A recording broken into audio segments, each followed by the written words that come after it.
there are certain sections about Jesus, peace be upon him, and Mary, peace be upon her. So do you know about these parts, or what does it mean to you, like that a religious faith is containing something from the predecessors? When I began to read some of those accounts and those stories and those recollections that are in the Quranic writings about Mary and Jesus, at first I was surprised. I mean, you know, what possible influence or importance could they have?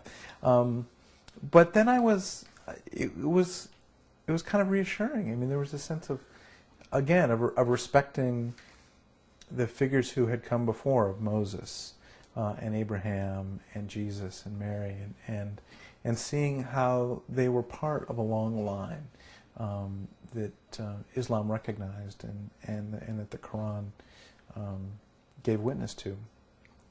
And to me, I think it's very important as a teacher to help people see how important figures within their tradition are looked at outside of their tradition.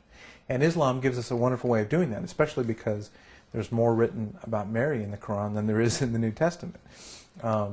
So we actually have, in a sense, more actual textual detail there than we do in our own scriptures. And to look at that and see, you know, the way that she's presented as a very powerful and important person, and as a model for the spiritual life.